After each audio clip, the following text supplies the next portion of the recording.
देखिए, देश का प्रधानमंत्री वो बनना चाहिए जो वंदे मातरम गाता हो। देश का प्रधानमंत्री वो बनना चाहिए जिसके हाथ में रामायण हो। देश का प्रधानमंत्री वो बनना चाहिए जो भारत माता की जय बोलता हो।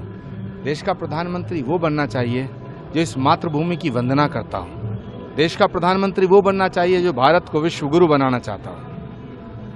गुरुजी, उन्होंने वंदे मातरम पे भी सवाल खड़े किए हैं, जो कह रहे हैं कि देश को ये लोग एक जातिवाद की तरफ धकेलना चाह रहे हैं।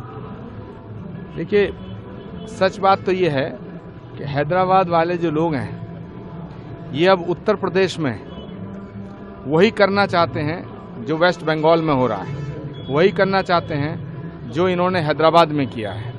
और ये धीरे धीरे पूरे देश को तालिबान बनाना चाहते हैं, धीरे धीरे पूरे देश को ये कट्टरपंथ के रास्ते पे ले जाना चाहते हैं। ओवैसी साहब बहुत अच्छे वकील हैं, पता नहीं उन्हें क्या हो गया है। अगर एक बार ओवैसी वंदे मातरम बोल दें तो सबसे पहला समर्थन ओवैसी साहब का मैं करूंगा। वो कहते हैं कि बाबरी मस्जिद का फैसला जो है सुप्रीम कोर्ट ने गलत लिया था, इस पे क्या आपकी राय है, क्या कहेंगे? ये तो सुप्रीम कोर्ट को सोचना चाहिए। सुप्रीम कोर्ट को इस बयान के बाद ओवैसी साहब के खिलाफ कार्रवाई करनी चाहिए, उनकी सदस्यता रद्द होनी चाहिए।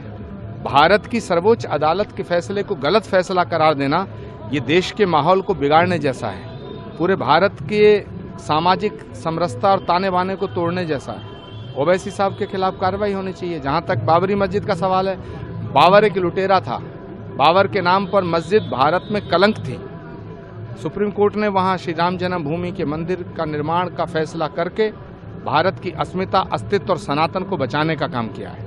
अच्छा, अभी मुक्तेश्वर को लेकर सीएम ने भी चुप्पी जो शादी हुई थी वो कल विधानसभा में खुलकर बोले हैं और वहीं समाजवादी पर तंज कसते हुए कहा है उन्होंने कि अपनी सरकार का जो अभी उनको शंकराचार्य कहते हैं तो अपनी सरकार में लाठियां चार्ज की और जो है उन पर FIR लॉन्च की। समाजवादी पार्टी हिंदुओं को बांटना चाहती है, समाजवादी पार्टी हिंदुओं का विभाजन करके सत्ता पाना चाहती है।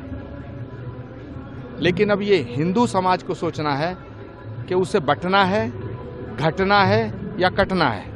अच्छा, राहुल गांधी को लेकर क्या कहेंगे? राहुल गांधी ने कहा है कि प्रधानमंत्री धोखा दे रहे हैं, बाहर से अमेरिका के साथ डील हुई है उसको 0% पे ले रहे हैं और अपना हमारे 18% में बेच रहे हैं, किसानों को नुकसान हो रहा है।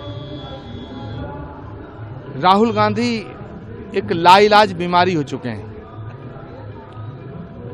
वो एक ऐसी बीमारी हो चुके हैं जिसका इलाज संभव नहीं है और अगर कोई उनका इलाज कर सकता है वो भारत की जनता है।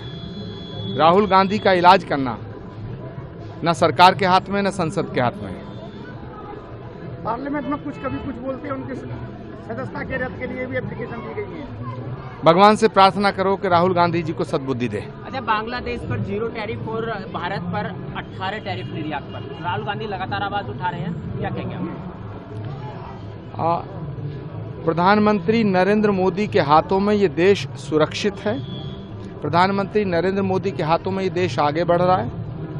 जहां तक टैरिफ लगाने का सवाल है तो जमाना बदल गया है। जो सरकारें कांग्रेस की सरकार रही हैं, मैं भी कांग्रेस के साथ रहा हूं, उस जमाने में और आज में बहुत अंतर है। आज भारत पूरी दुनिया की महाशक्ति बनने जैसा है। टैरिफ का सवाल नहीं है, भारत का गुणगान हो रहा है। आज पूरी दुनिया मोदी मोदी कर रही है।